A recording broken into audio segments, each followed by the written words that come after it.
ये स्वप्न 3 प्रकार के होते हैं। एक होता है जिनसे हमारा मानसिक संबंध रहा है, बिना किसी कारण के कल्पनात्मक उनके दृश्य उपस्थित करना।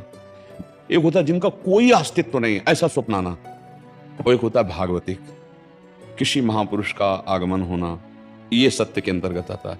वो आपको निर्देशन या आपको दुलार या जो भी आज्ञा, वो सत्य होता है। अब ये मन बहुत से संस्कारों से, संबंधियों से जुड़ा है, तो आप देखो कोई इतना ही स्वप्न थोड़ी आता है, कितने स्वप्न आते हैं जिनका कोई मतलब नहीं है।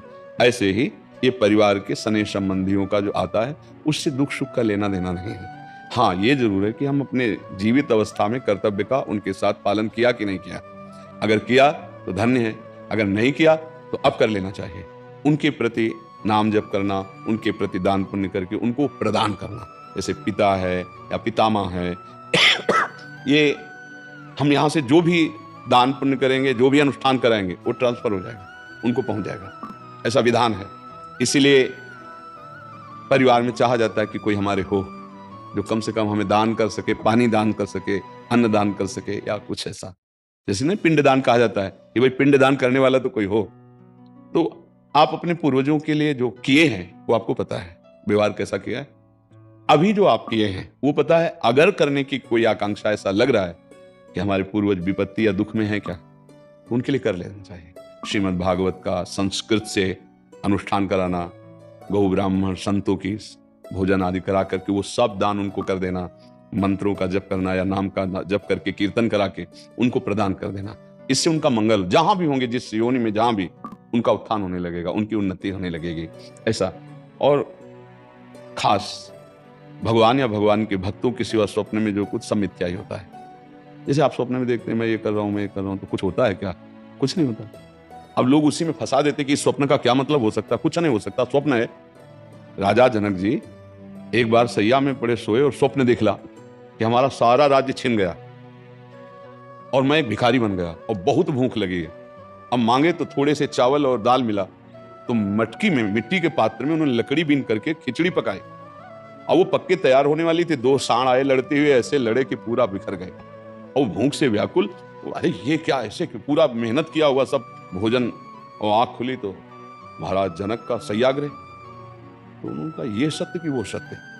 जो अभी जनक भूखा डोल रहा था, भीख मांगा और वो चावल दाल पका रहा था, वो जनक सत्य या ये सत्य?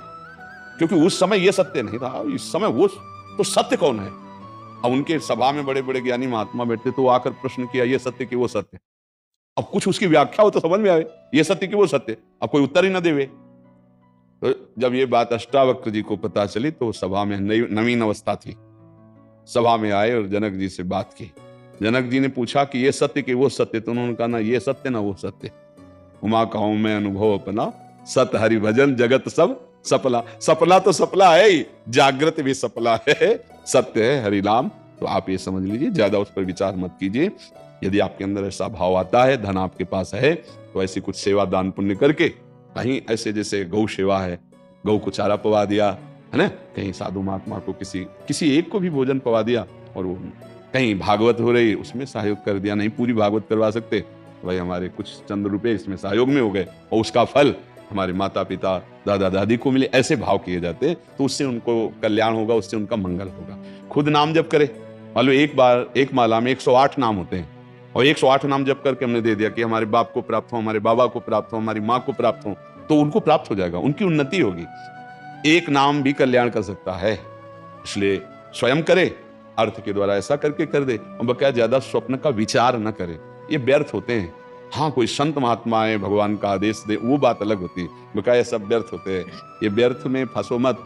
अगर स्वप्निक विचारों वालों से बात करोगे तो आपको फंसा देंगे। कुछ नहीं है, जब जागृत स्वप्न है तो फिर स्वप्न तो स्वप्न ही है। भगवान शंकर कह रहे, उमा कहूं मैं अनुभव अपना, सत हरि भजन जगत सब सपला। समझ रहे आप? जशवंत चौधरी जी, राजस्थान से। राधे राधे महाराज जी। महाराज जी, हमारे मन में भगवान जी के विराजमान होते हुए भी हमारे मन में कई बार गलत विचार, गलत आचरण, किसी के प्रति क्रोध, घृणा के भाव क्यों आ जाते हैं? बच्चा, इसके 2 रूप है, एक है सतमन और एक है असतमन। जैसे एक होती बुद्धि सुबुद्धि और एक होती कुबुद्धि। बुद्धि में ही 2 पार्ट है, सुमति कुमति सबके उर राही, नाथ पुराण निगम अस कहाई, जैसे विभीषण जी वर्णन करना रावण से कि सुमति और कुमति दो होती है, ऐसे सुमन और कुमन होता है। एक कुमार्गगामी मन होता है, एक सुमार्गगामी मन होता है। वही मन तुम्हें बुरा महसूस करेगा। देखो जैसे तुमने 5 मिनट नाम जपने का नियम लिया, अब उस 5 मिनट में आपसे कोई बात करने आए तो आपके मन को बुरा लगेगा कि मेरे 5 मिनट के भजन में हमसे बात करने क्यों आ रहा। तो मन का एक अच्छा पार्ट है और एक बुरा पार्ट है। जैसे बुद्धि में